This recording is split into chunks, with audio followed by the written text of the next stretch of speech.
नमस्कार, आप देख रहे हैं आवाज। मैं हूं वीना सईद। सरगुजा जिले के नए एडिशनल एसपी 2017 बैच के आईपीएस ऑफिसर सुनील शर्मा पदभार संभालने के बाद मां महामाया के दर्शन करने पहुंचे थे। वहीं उन्होंने बतौर एडिशनल एसपी पद संभालने के बाद आवाज से खास बातचीत की। इस बातचीत के दौरान उन्होंने कहा कि आपराधिक गतिविधियों पर अंकुश लगाने का प्रयास किया जाएगा। साथ ही जनता की सुरक्षा में पुलिस 24 घंटे तत्पर रहेगी। इसके अलावा उन्होंने उन पुलिस कर्मियों को भी चेता दिया है जिनकी आपराधिक गतिविधियों में संलिप्तता रहती है। छत्तीसगढ़ के घोर नक्सल प्रभावित इलाका सुकमा में अपनी सेवा देने के बाद 2017 बैच के आईपीएस सुनील शर्मा सर अंबिकापुर में बतौर एडिशनल एसपी के तौर पर उन्होंने पदभार संभाल लिया है। आज हमारे साथ सर मौजूद हैं, उनसे हम उनके अनुभव के बारे में जानते हैं। सर, नक्सल प्रभावित इलाके में आपने काम किया, अच्छा आपका वहाँ पे रिस्पॉन्स रहा। अब मैदानी क्षेत्र में आप आए हैं, कैसा अनुभव था वहाँ का और यहाँ पे क्या कुछ नया देखने को मिला? सरगुजा क्षेत्र में मैं आज ही आ गया महामाया मंदिर और पूरे क्षेत्र का मैंने भ्रमण किया। भ्रमण करने पे मैंने ये पाया कि ये जो क्षेत्र है, ये मैदानी क्षेत्र है, यहाँ पे पॉपुलेशन डेंसिटी अधिक है। सुकमा के क्षेत्र में नक्सल की समस्या है, दुश्मन सामने से दिखता है आपको, उससे आप टक्कर ले सकते हैं। लेकिन शहरी क्षेत्र में विभिन्न विभिन्न तरह के अपराध हैं जो छुप के अपने आप को छुप के उनको कार्यरत करते रहते हैं, जिसमें कहीं ना कहीं समाज में जो गलत वर्ग हैं जो उन अपराध से जुड़े रहते हैं। साथ में हमारे पुलिस के भी कुछ लोग, में शर्म आ रही है इस बात को कहने में, लेकिन कुछ लोग उससे भी शामिल रहते हैं। तो यहाँ पे आके मेरा मेन टारगेट यही रहेगा कि सरगुजा में इस तरीके की पुलिसिंग करनी है कि जो लोग गलत का साथ दे रहे हैं और जो अपराध को बढ़ावा दे रहे हैं, आम आदमी के जीवन को परेशान कर रहे हैं, उन लोगों पे सख्त से सख्त कार्रवाई करनी है तथा यहाँ के आम नागरिक के जीवन को अच्छे से अच्छा करना है। जी सर, जैसा कि पहले की बात करें तो हालिया दिनों में देखा गया पुलिसिंग काफ़ी ढीली थी, कई अपराध कोतवाली में हुए कि पुलिस के ऊपर हमला हुए, तो ऐसी घटनाओं को रोकने में क्या रणनीति बनाई? मेरा बिल्कुल एकदम क्लियर मैसेज है उन सभी लोगों के लिए जो पुलिस पे हाथ उठाए या उन पे हाथ उठा सकते हैं। मेरा आपसे मैसेज यही है आपके माध्यम से कि भाई पुलिस आपकी सेवा के लिए कार्य कर रही है, पुलिस न्याय व्यवस्था को लागू करने के लिए कार्य कर रही है और आईपीसी सीआरपीसी में इस तरह के प्रावधान बहुत हैं कि यहाँ पे यदि सरकारी कर्मचारी कोई भी अपनी सेवा कर रहा है और उस पर यदि हमला होता है या उसको नुकसान पहुँचाया जाता है तो उस पर सख्त सख्त कार्रवाई करने के प्रावधान सीआरपीसी और आईपीसी में है। तो मेरा यही मैसेज आपके माध्यम से कि अभी पुलिस बिल्कुल निर्भय होकर कार्य करेगी और साथ ही साथ मैं पूरा मोटिवेट करूँगा पूरी पुलिस फोर्स को, अपने पूरे तबके को, इसलिए मैं आरआई लाइन्स में आ जाया हूँ। पूरी पुलिस फोर्स को मोटिवेट करूँगा, यदि कि इस तरह की कोई घटना होगी उस पर सख्त से सख्त भविष्य में कार्रवाई होगी और साथ ही साथ डिसिप्लिन को भी अच्छा किया जाएगा ताकि पुलिस कर्मचारियों की तरफ से भी अपने उत्तरदायित्व जो उनको मिले हैं उनका निर्वाह हो और उनके अधिकारों का दुरुपयोग ना हो। साथ ही साथ यदि जनता के बीच से यदि कोई आपराधिक तत्व यदि पुलिस के प्रति उनके कार्य में बाधा पहुंचाता है या उन पे हमला करता है तो उन पे भी कानून के तहत सख्त से सख्त कार्रवाई की जाएगी। जी, जो हमें देखने को मिला है सर, चूँकि झारखंड का सीमावर्ती इलाका है, नशा यहाँ पे काफ़ी ज़्यादा है। हालांकि पुलिस कार्रवाई करती है लेकिन जिस पैमाने पे होनी चाहिए, पुलिस के ऊपर भी आरोप लगता रहा है कि किसी को पकड़ी फिर छोड़ दी, तो ऐसे जो मामले आते हैं उसमें कैसे कसावट लाई? इनमें जो भी संबंधित, जैसे नशे के व्यापार की जो चेन है, कहाँ से ओरिजिनेट हो रहा है, उसका रूट क्या है और उसके एंड यूज़र कहाँ तक वो पहुँचाया जा रहा है नशा, तीनों ही स्तर पे कार्रवाई की जाएगी। इससे पहले मैं दिल्ली पुलिस में भी 5 साल शहरी पुलिसिंग किया हुआ हूँ और रायपुर में भी मैं था काफ़ी लंबे समय तक, 2 साल तक। वहाँ भी हमने नशे के व्यापार में बहुत सख्त कार्रवाई की श्री आरिफ शेख सर के लीडरशिप में। अभी यहाँ पे मेरा वही टारगेट रहेगा कि सख्त से सख्त नशे के जो व्यापारी हैं और जो नशे की सप्लाई करते हैं उस चेन को तोड़ना है और उससे उनको जेल की सलाखों के पीछे भेजना है। जहाँ तक सवाल आपका ये रहा कि कुछ पुलिस के कर्मचारी या अन्य कर्मचारी भी इसमें शामिल हो सकते हैं, तो यदि ऐसी कोई भी वो पाई जाएगी, कोई भी इस तरह का कोई मामला पाया जाएगा तो सख्त से सख्त कार्रवाई करेगी। उनके साथ भी वही व्यवहार होगा, उनके साथ भी एनडीपीएस के तहत मुकदमा दर्ज किया जाएगा। लोगों की शहर की बात करूँ तो सबसे बड़ी समस्या रहती है लोगों के साथ कि बाइक चोरी होती है। आए दिन थानों में हर दिन अपराध दर्ज होते हैं, 2 बाइक, 3 बाइक, 4 बाइक, लेकिन ये वारदात अभी भी बाइक की नहीं रुक रही शहर में। बाइक चोरी को जो हर शहर की अधिकतर ये समस्या रहती है कि वहाँ पे वाहनों की चोरी होती है। यहाँ पे भी ये समस्या आपके तो माध्यम से पता चली और मैं भी स्टडी कर रहा हूँ किन किन एरिया से। इसमें हम लोग मैप पैटर्न बना के और मॉडर्न टेक्नोलॉजी का प्रयोग करेंगे। जिन जिन इलाकों से बाइक चोरी हो रही है वहाँ पे जो कौन कौन से गैंग सक्रिय हैं उन पर सख्त कार्रवाई की जाएगी, उनको सलाखों के पीछे भेजा जाएगा। साथ ही साथ बाइक चोरी के बाद उसका निस्तारण, यानी कई कबाड़ियों के पास उस बाइक को कटवा दिया जाता है या अंतर्राज्यीय गिरोह उन बाइकों को दूसरे राज्य ले जाते हैं। तो जो भी अंतर्राज्यीय सीमा है हमारी, अंतर जिला सीमा है, उन पे सख्त नाकाबंदी की जाएगी। कोरोना के समय में चल भी रही है, उसको और ज़्यादा सख्त किया जाएगा ताकि चोरी की जो गाड़ियाँ हैं वो यहाँ से बाहर ना जा सके। और शहर के भीतर यदि उसको कोई कबाड़ी या कोई उसको काटता है या उसको डिस्पोज ऑफ करता है चोरी की प्रॉपर्टी को, तो इसमें धारा 415 भी लगाए जाने का प्रावधान है। अब तक धारा 411 लगाई जाती रही है, अब इसमें बड़ी हुई धारा लगाई जाएगी जिसमें उम्र कैद तक का भी प्रावधान है। जो एक से अधिक बार इस तरह की गतिविधि करता है, चोरी के सामान को आदतन उसको काटता है या गायब करता है, तो उन पे उम्र कैद तक का प्रावधान है। तो अब ये सख्त प्रावधान में थाने के माध्यम से लगवाऊंगा इनमें FIRs में।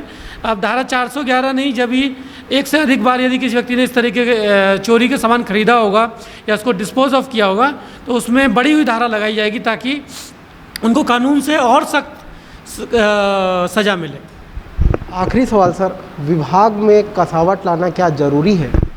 बिल्कुल, हमारा विभाग जो पुलिस विभाग है इसका बहुत अहम रोल है। हमारी इमरजेंसी सर्विसेज हैं। आज कोरोना के काल में मैं आपके माध्यम से ये भी बोलना चाहता हूँ कि कोरोना के काल में लास्ट ईयर भी आपने देखा होगा कि पुलिस ने सड़कों पे उतर के 24 घंटे कार्य किया। मैं स्वयं रायपुर में टाटीबंद चौक में मजदूर का जो आवागमन था पूरा मैनेज किया। पहला कोरोना का केस भी मेरे ही आज़ाद चौक थाना क्षेत्र में आया था। तो एम्स में पहला कोविड सेंटर स्थापित करने से लेके उसको मैनेजमेंट, उसकी सुरक्षा को लेके और एंड तक मैंने फर्स्ट वेव और सेकंड वेव के दौरान काम किया है। अब ये दूसरी और जो तीसरी वेव आ रही है इसमें भी पुलिस का रोल अहम है और कसावट बहुत इंपॉर्टेंट है। न केवल क्राइम, कोरोना और इन सब के बारे में हम पुलिस को, डिसिप्लिन को, इनमें जो भी ऐसे लोग हैं जो डिसिप्लिन को तोड़ते हैं उनके खिलाफ हम विभागीय जांच करेंगे और उन पर सख्त से सख्त कार्रवाई करेंगे। ऐसे लोग जो अच्छा कार्य कर रहे हैं उनको हम प्रशंसा और इनाम दिलवाएंगे, शासन से संस्तुति करेंगे उसकी। और साथ ही साथ ऐसे लोग जो बहुत समय से एक ही थाने में जमे हुए हैं और गलत गतिविधियों में यदि वो शामिल हैं तो उनको उनका ट्रांसफ़र पोस्टिंग्स वगैरह मैं SP सर से संस्तुति करके करवाऊँगा। और साथ ही साथ मैं SP सर के साथ कंधे से कंधा मिला के इस ज़िले के अंदर जो न्याय व्यवस्था है, जो कानून व्यवस्था है, उसको चाक चौबंद करने के लिए प्रयास करूंगा और पुलिस को डिसिप्लिन को बढ़ावा देके इसको उनके उस पुलिस प्रणाली को कसावट लाऊंगा। चलिए, ये थे सरगुजा जिले के नए additional SP Sunil Sharma sir, जिनका सीधा तौर पे कहना है कि पुलिस विभाग में भी कसावट लाई जाएगी और जो अपराधी है उन्हें भी नहीं छोड़ा जाएगा। आकाश प्रधान के साथ सुमित सिंह, आवाज़, अंबिकापुर। सरगुजा जिले में तालाबंदी का आज तीसरा दिन है। तीसरे दिन भी जिले में लॉकडाउन का अच्छा खासा असर देखने को मिला। इसी बीच सरगुजा कलेक्टर ने लॉकडाउन को और भी प्रभावशाली बनाने के लिए परिवहन सेवाओं पर भी पूर्णतः प्रतिबंध लगा दिया है। हालांकि ट्रेन के माध्यम से यात्री अंबिकापुर से आना जाना कर सकेंगे। सरगुजा जिले में कोरोना की दूसरी लहर का व्यापक प्रभाव देखने को मिल रहा है। लॉकडाउन के दौरान भी संक्रमित मरीजों की संख्या में रोजाना इजाफा हो रहा है। बुधवार को जिले में रिकॉर्ड तोड़ 283 मरीज मिले थे, जिसे देखते हुए जिला प्रशासन और भी सख्त हो गया है। वहीं तालाबंदी को और भी प्रभावशाली बनाने के लिए सरगुजा कलेक्टर संजीव कुमार झा ने एक और सख्त निर्णय लिया है। दरअसल कलेक्टर ने परिवहन सेवाओं पर भी प्रतिबंध लगा दिया है। रोजाना मिलते संक्रमित मरीजों की संख्या को देखते हुए कलेक्टर ने बस सेवाओं को लॉकडाउन अवधि के दौरान तक प्रतिबंध लगाने का आदेश जारी कर दिया है। कलेक्टर द्वारा जारी इस आदेश के बाद प्रतीक्षा बस स्टैंड में भी सन्नाटा पसर गया है। बसों के आवाजाही के प्रतिबंध के बाद बस सेवाएं ठप हो चुकी हैं। हालांकि रेल सेवा अभी भी शुरू है। ट्रेन के माध्यम से यात्री अंबिकापुर से आना जाना कर सकते हैं। वहीं अंबिकापुर रेलवे स्टेशन से कहीं कोरोना का विस्तार न हो, इसे देखते हुए रेल मार्ग से आने वाले प्रत्येक यात्री का अंबिकापुर रेलवे स्टेशन पर ही कोरोना की जांच की जा रही है। वहीं सरगुजा जिले में लगे तालाबंदी के तीसरे दिन की बात करें तो हर रोज की तरह तीसरे दिन भी तालाबंदी जिले भर में प्रभावशाली दिखी। नियमों के अनुसार सभी दुकानें बंद नजर आईं। हालांकि कुछ लोग शहर की सड़कों पर घूमते जरूर दिखे, जबकि प्रशासन की टीम तालाबंदी का सख्ती से पालन कराने के लिए सड़कों पर नजर आई। इस दौरान प्रशासनिक अमले द्वारा लॉकडाउन का उल्लंघन करने वाले लोगों के खिलाफ चालानी कार्यवाही भी की गई। किसी भी तरह का स्थानीय परिवहन लॉकडाउन में पूरे कंटेनमेंट जोन चूँकि घोषित हो गया है तो उसका परमिशन नहीं है। यहाँ से निकलने वाली कोई भी गाड़ी यहाँ से नहीं जाएगी।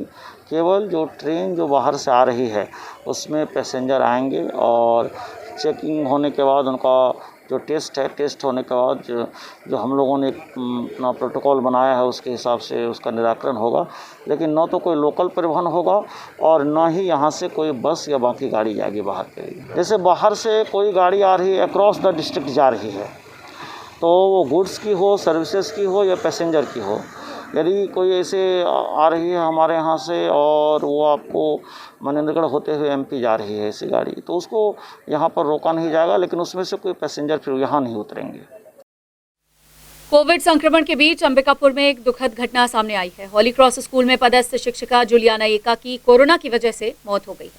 शिक्षिका की कोविड रिपोर्ट पॉजिटिव आने के बाद उन्हें इलाज के लिए अस्पताल में भर्ती कराया गया था, लेकिन शिक्षिका जुलियाना एका कोरोना से जंग हार गई।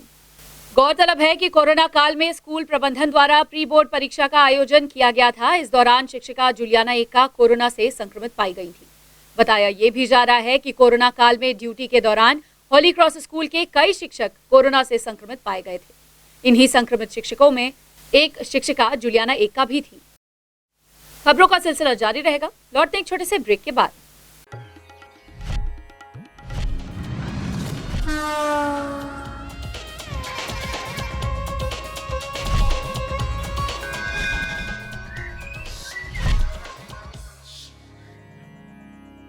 वीएम इंटरनेट सर्विस शहर का सबसे सस्ता high speed fibre internet service 100 MBPS मात्र 700 रुपए में विद टैग। तो चाहे वर्क फ्रॉम होम हो या ऑनलाइन क्लास, याद रखें वीएम इंटरनेट सर्विस। अधिक जानकारी के लिए संपर्क करें Vande Mahamaya cable network. VM internet service, Alaknanda complex, प्रथम तल, अग्रसेन चौक, अंबिकापुर, सरगुजा। Mobile number 9111785555 7440765555।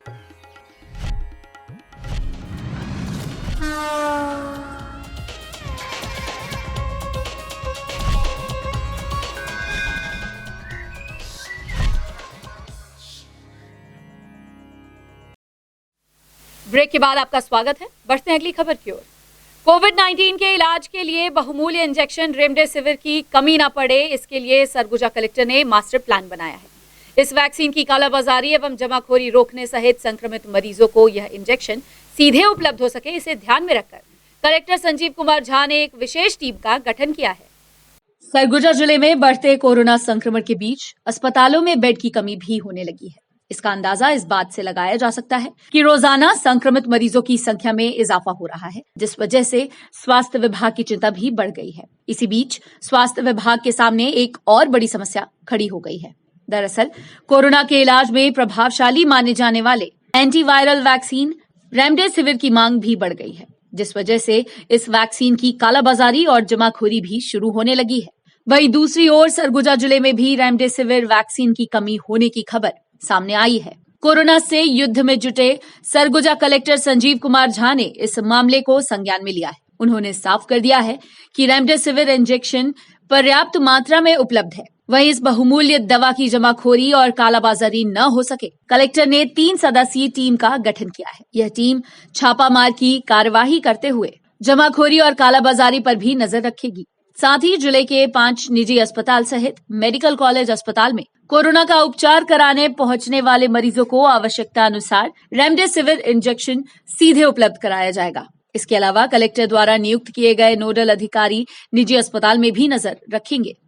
अपने ज़िले में अभी तक शॉर्टेज नहीं हुई है, लेकिन ये बात सही है कि ज़्यादातर जगहों में इसकी किल्लत हो रही है, इसकी डिमांड ज़्यादा हो रही है और सप्लाई अपने कम रहती है।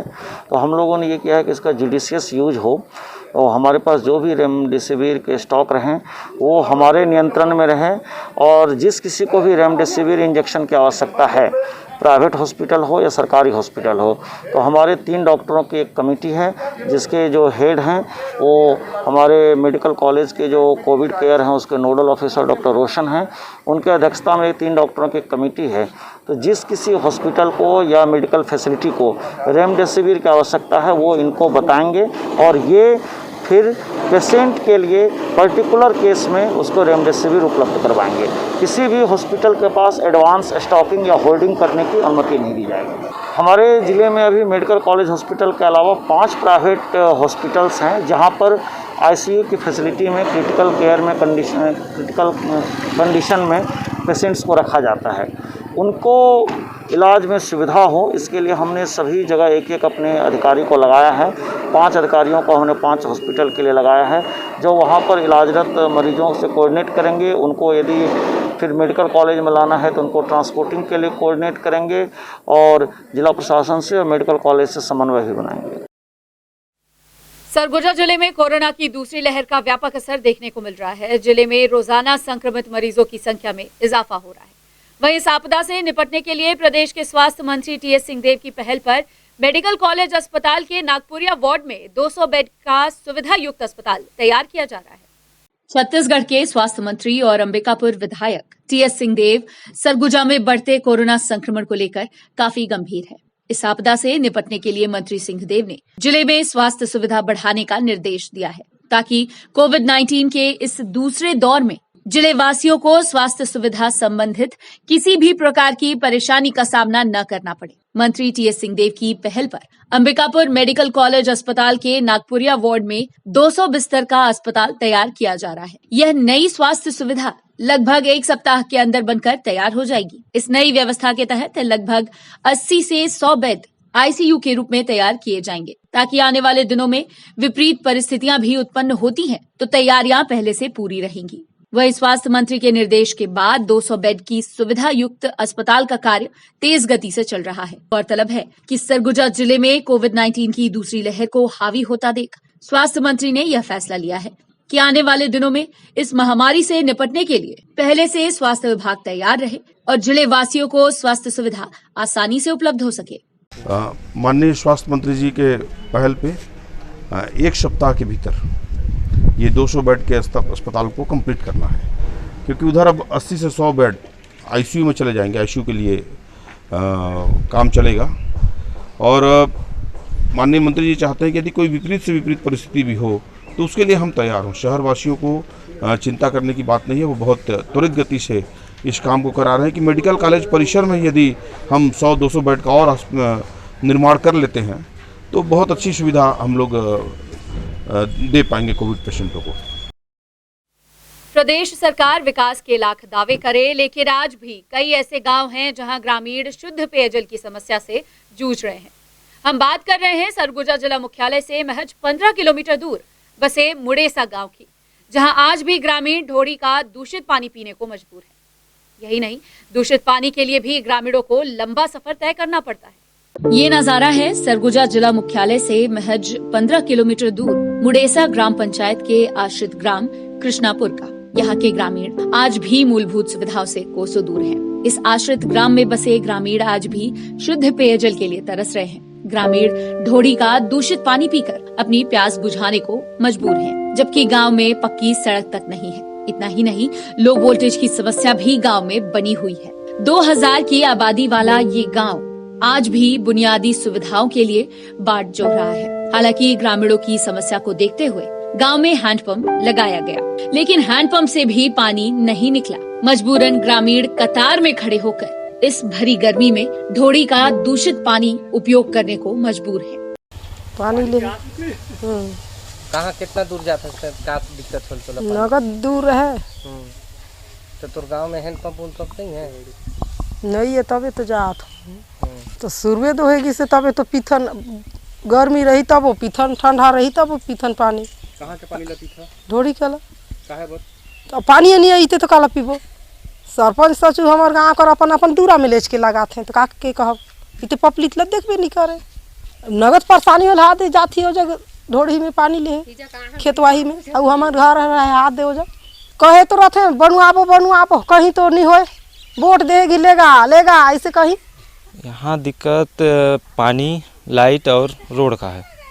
यही ढोड़ी आना पड़ता है घर से 500-600 मीटर दूरी पर। वजह यही है कि यहाँ हेडपम्प सक्सेस नहीं है। यहाँ तो हम लोगों का 15-20 साल से समस्या है, बढ़िया से वोल्टेज नहीं है। करने के लिए किए थे तो बस वेटिंग में है।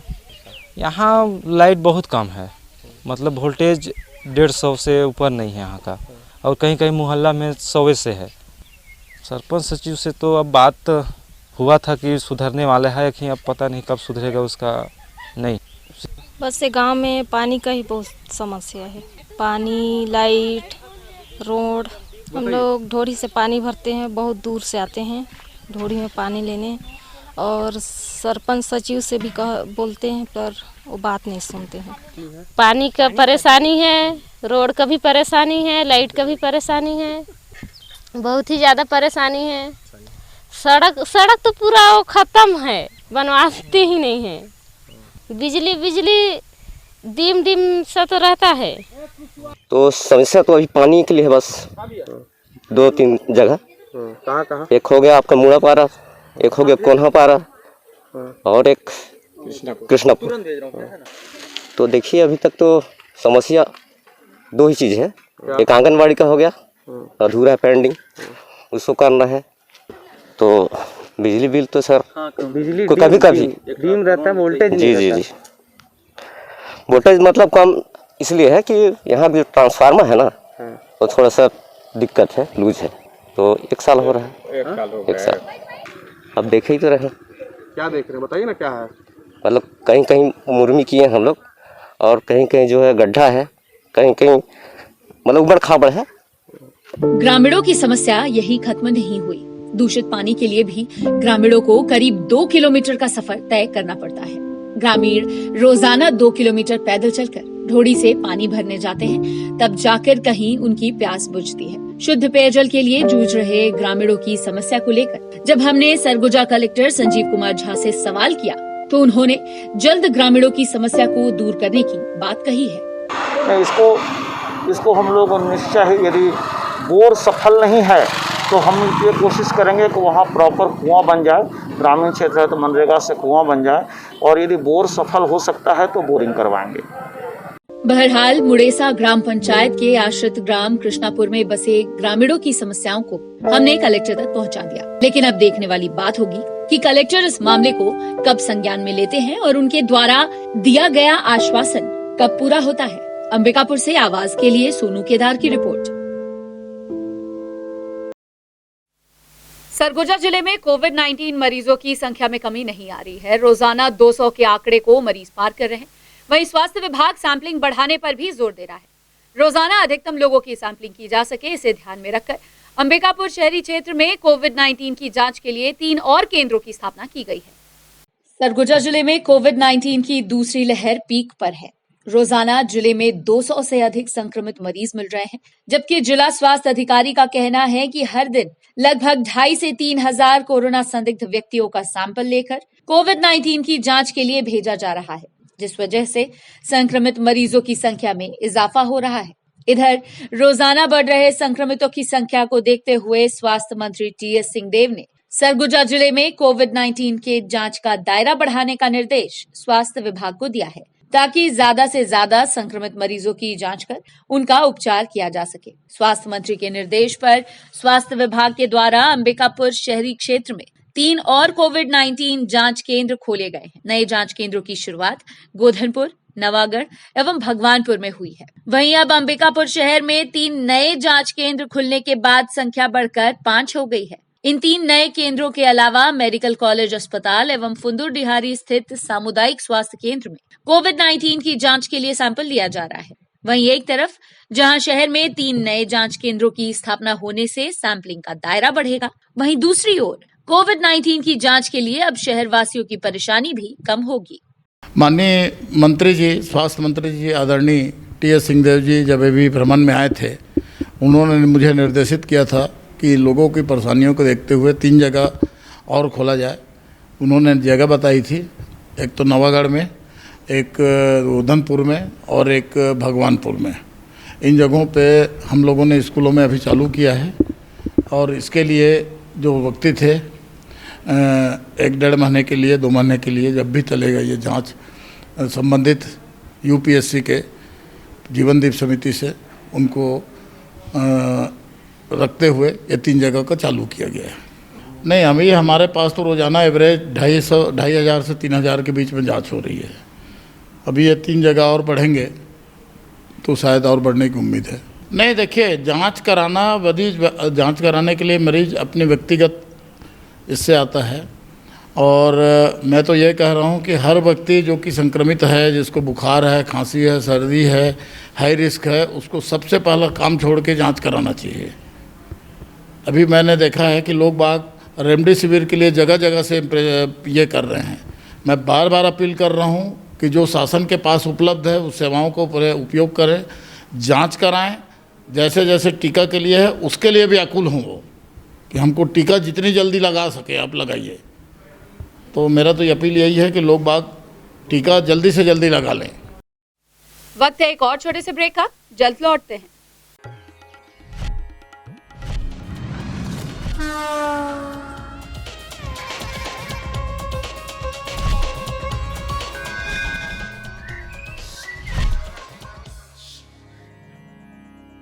वीएम इंटरनेट सर्विस शहर का सबसे सस्ता high speed fibre internet service. 100 MBPS मात्र 700 रुपए में विद टैग। तो चाहे वर्क फ्रॉम होम हो या ऑनलाइन क्लास, याद रखें वीएम इंटरनेट सर्विस। अधिक जानकारी के लिए संपर्क करें Vande Mahamaya cable network. VM internet service, Alaknanda complex, प्रथम तल, Agrasen Chowk, Ambikapur, Surguja. Mobile number 9111785555 7440765555।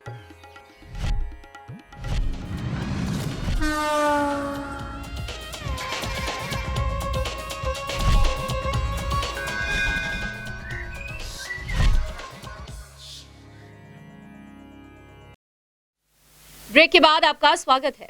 Social media पर एक वीडियो तेजी से वायरल हो रहा है, जहां सूरजपुर जिले में एक कोरोना संक्रमित महिला अस्पताल की व्यवस्थाओं को लेकर सवाल उठा रही है। यही नहीं, अव्यवस्था से परेशान महिला कोविड वार्ड से भागती भी दिख रही है। हालांकि सोशल मीडिया पर वायरल हुए इस वीडियो की पुष्टि आवाज नहीं करता है।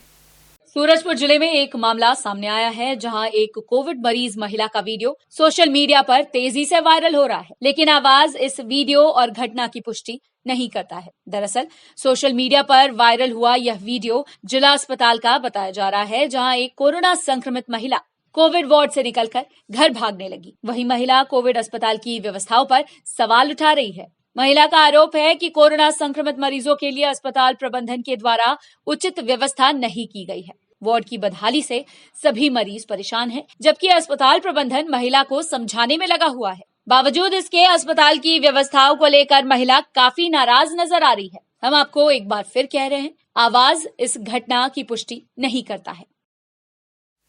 सूरजपुर जिले के प्रतापपुर रेंज में हाथियों के दहशत के बीच ग्रामीण जीने को मजबूर हैं। 10 दिनों के भीतर हाथियों ने 2 महिलाओं को कुचलकर मौत के घाट उतार दिया है। ऐसे में वन विभाग की कार्यप्रणाली पर भी सवाल उठ रहा है।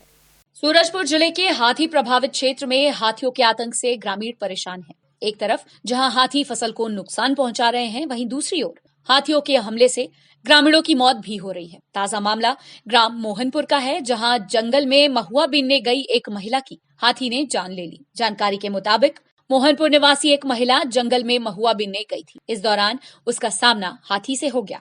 महिला जान बचाकर मौके से भाग पाती, इससे पहले हाथी ने उसे कुचल दिया और उसकी मौके पर ही मौत हो गई। इधर इस घटना की जानकारी मिलते ही वन विभाग की टीम मौके पर पहुंचकर आगे की कार्यवाही में जुट गई है। गौरतलब है कि प्रतापपुर रेंज में बीते 10 दिनों के भीतर हाथी के हमले से 2 महिलाओं की मौत हो चुकी है। ऐसे में वन विभाग की कार्यप्रणाली पर भी सवाल उठ रहा है। बुलेटिन में फिलहाल सिर्फ इतना ही। शहर से जुड़ी खबरों के लिए देखते रहिए आवाज। इस न्यूज के स्पॉन्सर हैं वीएम इंटरनेट, अलकनंदा कॉम्प्लेक्स, प्रथम तल, अग्रसेन चौक, अंबिकापुर, सरगुजा, छत्तीसगढ़।